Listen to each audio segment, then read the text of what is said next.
So you have this crazy idea. Maybe it's not crazy. Maybe it sucks. Maybe it's awesome. I don't know. But you have an idea and that's what matters. And you want to turn that idea into a sweet video. You want to make a rad video. You want to make a short film, something like that. And you don't know how to get the idea into production. Today, I'm going to share with you how to do that, some practical advice on how to turn your idea into an actual video. We're going to talk about planning for your idea, planning for your production, and going to help you avoid a ton of mistakes with the right tools for planning for your production. My name is Nick, and this is Nick's Fort, and you're listening to the Freelance Filmmaking Podcast. If you're listening to this and watching this on my YouTube channel, you can click the thumbs up if you dig it. You can subscribe if you dig it. And if you have any questions or comments, drop them below. I like to interact with you guys, and I also answer your questions at the end of every episode. So I've written down a list of all of the things I could think of related to pre-production that we want to talk about and we want to consider. I'm going to go over that. I'm going to rattle this list off real quick. Outline your story, interview questions, scripts, storyboard, shooting schedule, call sheet, prepping your talent, securing your location, model releases, property releases, branding releases, shot sheet, a lighting plan, a gear list, and a prop list. So we have a lot of documents here that we're going to talk about and ideas related to pre-pro. Briefly, I'm going to make a pre-production document pack for you guys. If you want to check that out, it's going to include all of the document templates that I have created over the course of my career as a filmmaker, as a freelancer, in one single package. It's going to be at nicksfort.com/shop. And if you want to go check that out, it's going to be 50% off for the next week. And you can get all those document templates in the same spot. If you don't have any of them, it could be a really useful jumpstart for you. I always start with an outline for my idea. That's step one, make an outline. And going into making an outline, you don't need a template or anything like that. You just write it down on paper, type it into a document, whatever you want.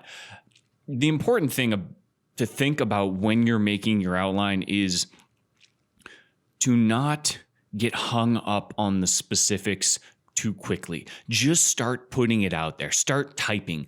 If you don't worry about perfection as you're creating an outline, because the thing is you can amend it and move it. So as you create this outline, you might move the beginning to the end and the end to the beginning, or the section in the middle to the front. Like, you have the ability to move it around. So just start it. And as you start it, things will sort of work its way out. It'll find its own path as you create an outline. From your outline, you might then create a script. The script is going to be a bit more fleshed out than your outline. And for a narrative, I would just follow the traditional style of formatting for a narrative script. You can look that up, look up your favorite movie, check it out.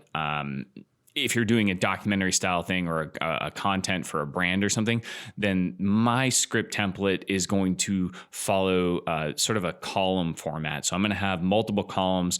I'm going to have a column related to the visual, what we're going to see. That's going to be one of the columns. I'm going to have a column related to sort of the narrative or the voiceover, and I'm going to type into that column my ideal sound bites, what I want to hear the person, like say we're doing a documentary piece, I'm going to type in what I would want the talent to say, and I'm going to hopefully be able to find those sound bites in my interviews with the talent. So I'm going to be, sort of thinking about how I want the story to go based on the narrative in that column. And then I'm going to have another column that's going to sort of be a catch-all for other direction that's important for the script and the story. So that could be any specific graphics or any specific sound effects or specific music, stuff like that that's going to drive the story and is worth noting at this stage. You have your outline, you turned it into a script, and now I'm going to go down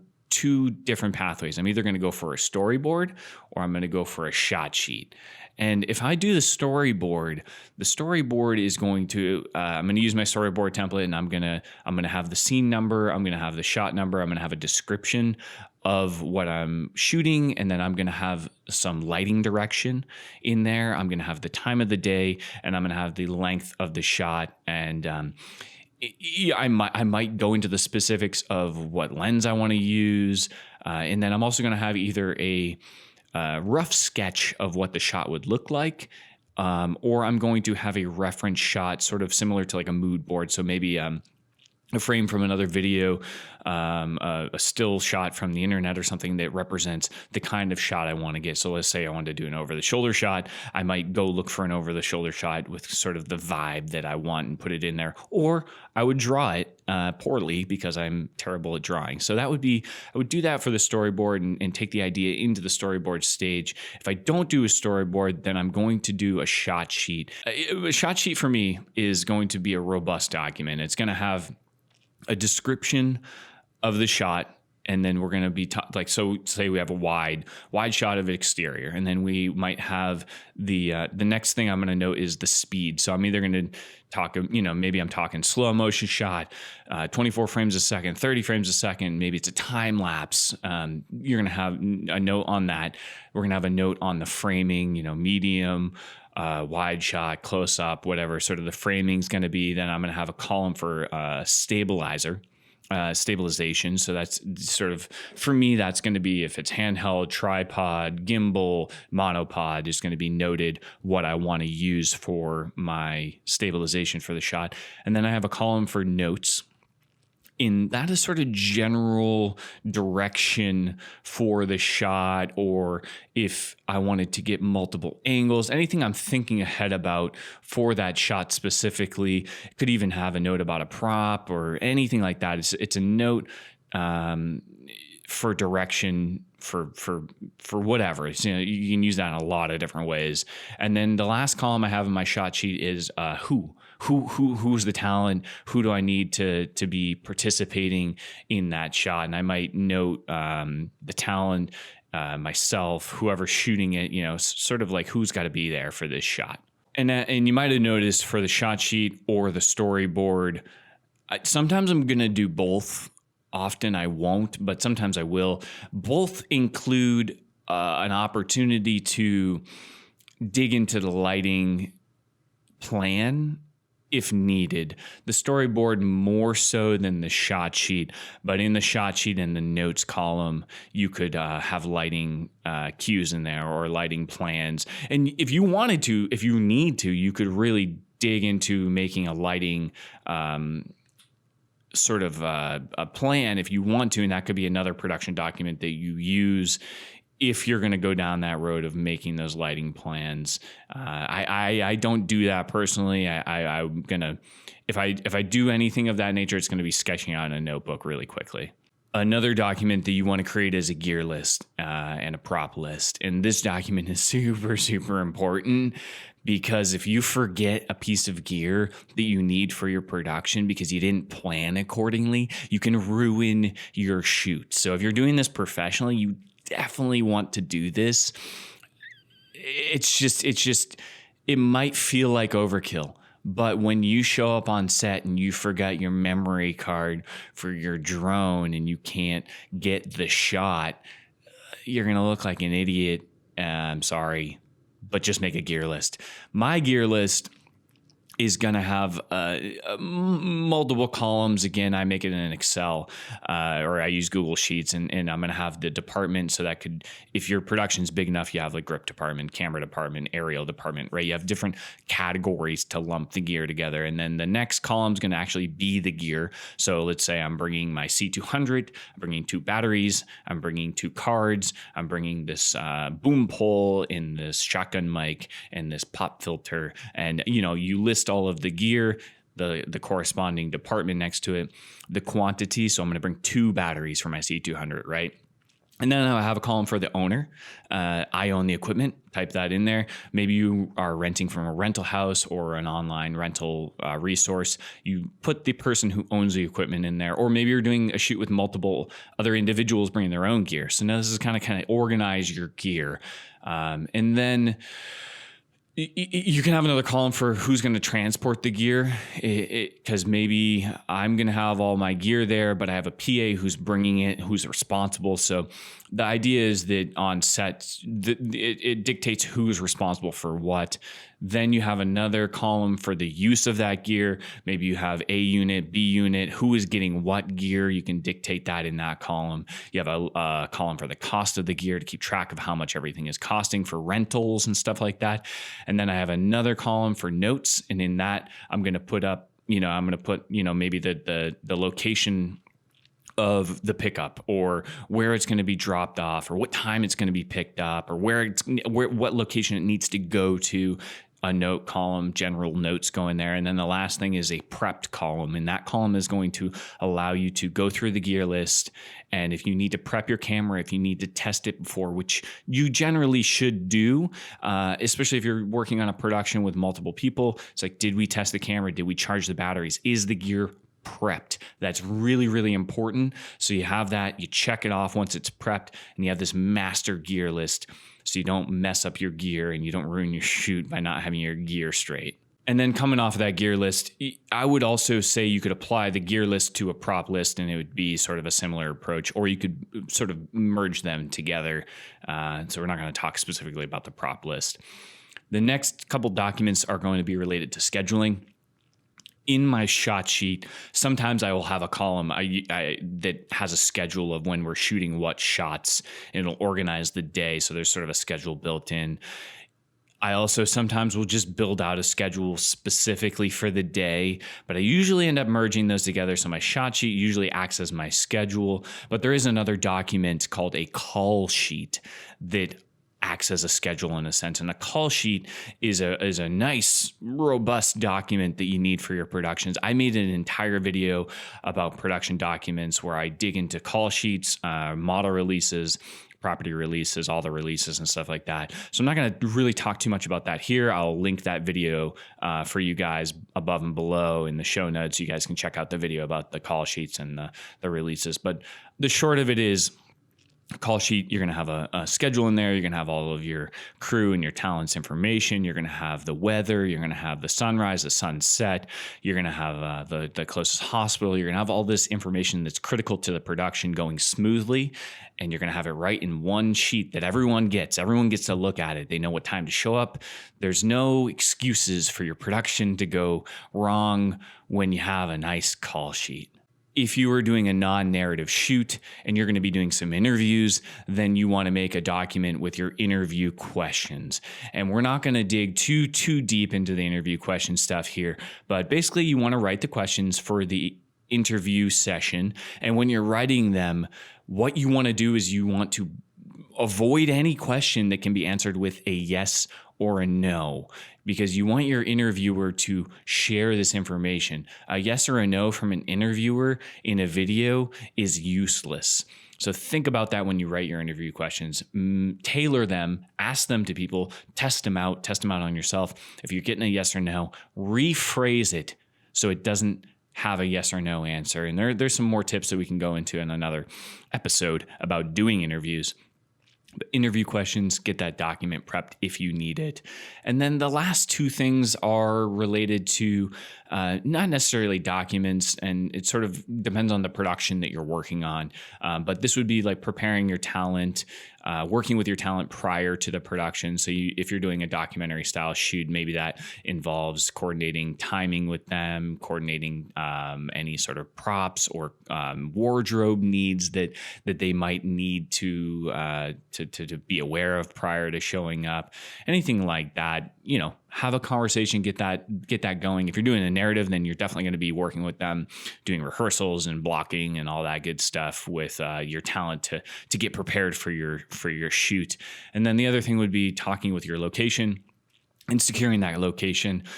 Maybe you don't need to do that if you're shooting in a park or on the street or something, and you have a small team. But if you're shooting in a location where you're inside, you're in someone's facility, someone's building, you're going to want to talk to them prior, get permission, talk to them about whether they'll sign a release or not, and sort of work that out. Do you have to pay them? Do you not have to pay them? Have that conversation with your location and also with your model. Make sure that if you want to use this for a stock site or something, maybe you're shooting something for fun, you're doing a passion project, you want to use it for fun, you ask them if they'll sign a release, same with the location, and then you can go make a little bit of money on this passion piece with those releases.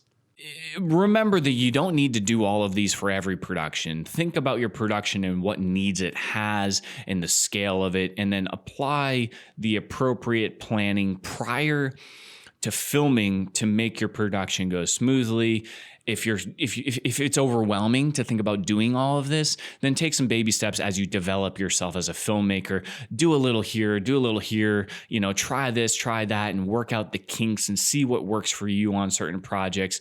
Don't overwhelm yourself in this stage unnecessarily. Really think about what you need for the project you're doing and just use those tools to plan for your project. And if you do that, it's going to make your shoot a lot smoother. It's going to make everything go better. And at the end of the day, it's going to make your video way, way better by doing this planning prior to your production. In an effort to help you guys out, I've put together a pre-production document kit. It's going to include all of the templates that I have for all of these documents that we've talked about today. And if you want to check that out, it's at nixfort.com/shop. It's going to be 50% off for the next week. So if you think that you need these documents, save yourself some time and go get the templates from me. And I have some really, really good questions from last week. And if you aren't aware of that, in this series, I'm going to take your questions every week, and at the end, I'm going to answer them, and that should be useful information for everyone to chew on. So let's dig into some of those questions real quick. All right, so the first question is from Eric Briggs, and he says, do you have an editing rate? Or do you always quote for jobs that require editing? If you do have a rate, how does it compare to your day rate? And if you don't have a rate and always quote on gigs needing editing, do you hire editors? If so, where do you find them? Internally, on my documents, on my pricing worksheets, internally on my budgets, I have a rate for editing. I don't put myself out into the world as a freelance editor, so I don't have this hourly rate that I'm sitting down with my clients and saying, this is my hourly rate for editing. I don't do that. I'm doing a bigger projects, and it's built into it. So that's how I function with editing. Sometimes I outsource my editing. I'm going to find those editors through my network and through word of mouth within my network. If you're interested in trying to figure out your hourly editing rate, I have that pricing worksheet that I've created. I did a whole workshop on how to price your work to be sustainable and successful as a freelancer. I'll link that above and below. You guys can check out that pricing workshop if you want. And that's how I would figure out my editing rate. And related to a day rate, basically I would break it down like this. If you edit for 10 hours in a day and your day rate's $1,000, then your hourly rate's $100 an hour. Personally, I don't think I would be doing anything less than a half day rate for editing. You could do hourly, and it's up to you. But I would do half day, full day rates for editing if I was a freelance editor specifically. Next question. All right, so Lex asks, and mind you, I think Lex is Italian. His second language is English for sure, and he noted that. But basically he says, I can tell any kind of story, make people believe in it, and improvise in real time. But when it comes to vlogging, blackout. And I feel so unnatural. Why the hell can't I be the same when I'm alone with my camera? Why do I need to talk to real people in real time to make this happen? All right, Lex. The reality of vlogging is that it's weird. It's always gonna be weird to vlog and talk to your camera. It's just freaking weird. But let's consider something here. You're good at telling stories to people in real life. I bet you've been telling stories to people in real life for a long time. I bet you've had a lot of time to practice and refine and get good at telling stories to people in real life. And you play off the reactions of people, and you've learned the nuances of communicating with other people. How often have you practiced vlogging? My guess is you haven't practiced enough, not even near the amount of times you've told stories to people in real life to think and feel confident enough in your vlogging to camera. The short answer is you need to practice vlogging to get good at vlogging, so go practice vlogging. All right, last question here, and this is from Jonah Taljard. Probably slaughtered that last name. Sorry, buddy. Is it a good idea to pursue agencies, and how do you become a trusted DP/filmmaker for an agency? I live in a small town with a small economy, and I have to think and work way outside of my local area. This question is two-parted, and it's pretty dense and hard to think about because for me, agencies is a vague word. There's agencies that do big international campaigns for companies and they operate on a huge scale with 12 offices around the world. And then there's boutique local agencies that work with regional clients and everything in between.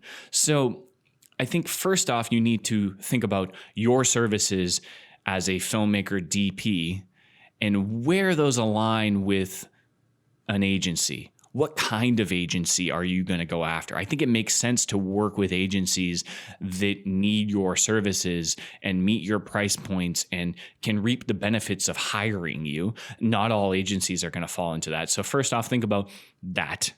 Find the right agencies for your work. And then after you do that, how do you develop a good relationship with an agency? Well, do good work and be a good creator and be a good business person and be honest and show up on time and over deliver. I don't know, do a good job. As always, if you guys found this helpful, if you click that little thumbs up below and share this with someone else who would find it helpful, that would be amazing. If you guys have any questions, let me know your questions. What are your questions for me? It doesn't have to be related to this topic. Last week, we talked about how to start freelancing in 2020. If you want to check that video out, you can go check it out. But this week, we're talking about pre-pro. So let me know your questions. And next week, I'll tack them on to the end of the video so you can hear the answers to your questions. Leave them below in the comments, or if you're just listening to this, you can head over to nixfort.com/podcast and you can ask your question there. And that's going to be a little bit more anonymous if you don't want it to be in public. You can also throw questions at me on Twitter or Instagram. I don't really care where you ask them. Just ask me these questions. Let's have an interaction. And most importantly, get out there, put this information into practice and go create something. I'll see you guys later. Peace. Hey. All right. Yeah. Does this look good? Looks good. Does it sound good? Sounds good. Sounds good. Okay.